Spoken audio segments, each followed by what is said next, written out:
Oula, il était énervé, Grégory Obel, dans le hangout des platistes de samedi soir. Il en voulait à la terre entière et plus particulièrement à Fred Havès et à moi. Il nous a même menacé de très gros problèmes judiciaires pour avoir osé critiquer vertement son association, Évidence, qui a pour ambition de porter plainte pour crimes contre l'humanité et empoisonnement contre le gouvernement français qui, d'après eux, organise des épandages de produits chimiques toxiques en utilisant des avions. Bon, en même temps, je me dis que si Fred et moi sommes condamnés, on risque fort de se retrouver tous les deux dans des cellules voisines au bagne de Nouméa. On en profitera pour monter un club d'astronomie. Grégory Obel, vous le connaissez? Vous ne perdez rien. C'est un mythomane de première catégorie. Il a tenté de se présenter comme un spécialiste de l'aéronautique en expliquant ce qu'étaient les gyroscopes des avions. Il s'est pris les pieds dans des explications foireuses, comme je l'ai démontré dans une vidéo. Il prétend aussi que Météo France a été racheté par les Rothschild. Rien que ça. Il soutient que la bombe atomique n'existe pas. Il affirme que le crash de l'avion Germanwings dans les Alpes du Sud n'a jamais eu lieu. Tout cela publiquement. Enfin bref, un bon gros mythomane complotiste.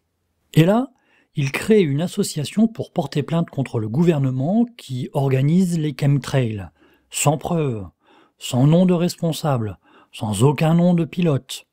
Autrement dit, Grégory Obel et sa bande de branquignoles pissent dans un violon. La justice appréciera certainement d'être dérangée par de tels guignols. Vous voulez une preuve ? Juste une preuve que Grégory Obel est un branquignol ? En 26 secondes, il vous la fournit lui-même. Le pire, c'est que c'est même plus une information qui est cachée, quoi. Les chemtrails, c'est un secret de polichinelle aujourd'hui, les chemtrails. Tout le monde en parle. La Suisse vient d'en parler, là, vient d'émettre un dernier résultat sur les chemtrails. Hein. Il y a eu un reportage aussi sur la mort des vaches là-bas à cause du barium. Voilà. Ça, c'est encore pas moi qui l'invente, et ça vient pas de moi. J'en suis pas la source. Hein. J'ai cherché cette histoire de vaches suisses tuées par des chemtrails au barium dont parle la presse récemment. Il existe bien des vaches qui meurent mystérieusement, peut-être intoxiquées par des sels de barium et de brome, mais jamais il n'est fait mention de chemtrails, ni par le fermier, ni par son avocat, ni par la justice ou les experts. Il ne se tourne pas vers des épandages aériens, il soupçonne bien plus sûrement une pollution chimique terrestre, comme cela fut le cas en France en 2008 puis en 2017. Mais il ne dénonce absolument pas un programme gouvernemental mis en œuvre sciemment à l'aide d'avions. Arrivé à ce point, il y a 3 hypothèses.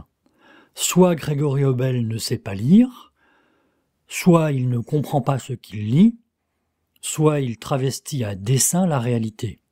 3 hypothèses, mais une certitude. Voilà. Ça, c'est encore pas moi qui l'invente, et ça vient pas de moi.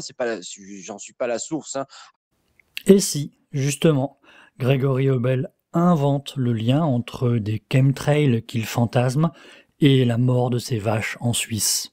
Et quoi qu'il en soit, les gogos qui ont accepté de donner de l'argent à l'association Évidence sont assurés d'une chose.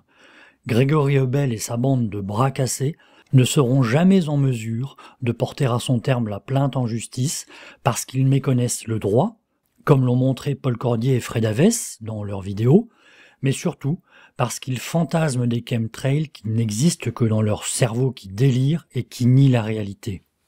Et puis, allez, juste pour le plaisir, une dernière intervention de Grégory Obel qui laisse vraiment penser que c'est un arnaqueur. Un micro-ondes est capable de fabriquer des glaçons, oui, en inversant le processus. Impressionnant, non ?